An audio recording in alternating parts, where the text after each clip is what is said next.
সব সময় দেখা যায় আমি চিকেন বিরিয়ানিটা বেশি রান্না করি, কিন্তু আজকে ভাবছি সিদ্ধ চাল দিয়ে যে বিরিয়ানিটা করা হয় আখনি বা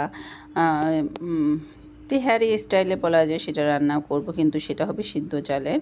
কেন সবসময় পোলাও চাল দিয়ে রান্না করে, আর আমি যেভাবে রান্না করছি সেটাই শেয়ার করব। আসসালামু আলাইকুম, কেমন আছেন সবাই? আশা করি সবাই অনেক ভালো আছেন। আলহামদুলিল্লাহ আমরাও ভালো আছি। আমার বাচ্চা ছেলে যখন বিরিয়ানি খেতে চায়, আসলে মায়ের মন তো বুঝে নেয়।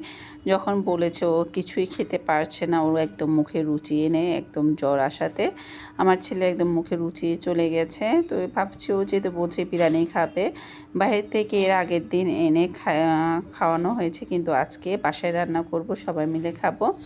যার কারণে সকালে উঠে আগে গরু মাংসটা ভিজিয়ে রেখেছিলাম, তারপরে এক এক করে সব মশলা দিয়েছি। আসলে বিরিয়ানির মধ্যে যা যা মশলা দেয়, আমি আবার মরিচের গুঁড়ো একটু সামান্য পরিমাণ দিয়েছি, কোনো রকম হলুদ দিনে একটু তেহারি স্টাইলে করব, যার কারণে আমি কোনো হলুদ ইউজ করিনি। এখানে আমি শান বিরিয়ানি বিফ বিরিয়ানি মশলাটা এটা ব্যবহার করছি, আর আমার কাছে এটাই ভালো লাগে।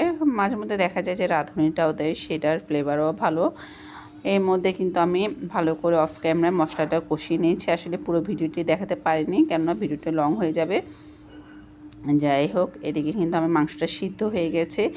চালটা আমি তেলের মধ্যে ভেজে নিয়েছি, আদা রসুন বাটা দিয়ে, পেঁয়াজ কুচি দিয়ে, সেটার ভিডিও করতে পারিনি। এখানে কিন্তু আমি পোলাও যে পাতা পাওয়া যায় সেটা এনেছিলাম, সেটা দিয়ে উপরে ধনেপাতা দিয়ে, তারপরে একটু কেওড়া জল দিয়েছি, সামান্য একটু ঘি দিয়ে, তারপর এটা দমে বসিয়ে দিব 10-15 মিনিটের জন্য। তারপর আমার বিরিয়ানিটাও হয়ে যাবে। আর বাচ্চারা যেহেতু খেতে চায়, আসলে আমি সেটা না করেই পারি না। আমার ছেলে যেটা বলে যে এটা খাবে, ও যেহেতু ছোটো মানুষ কিছু খেতে চায় না, তো ওর জন্য রান্না করলাম।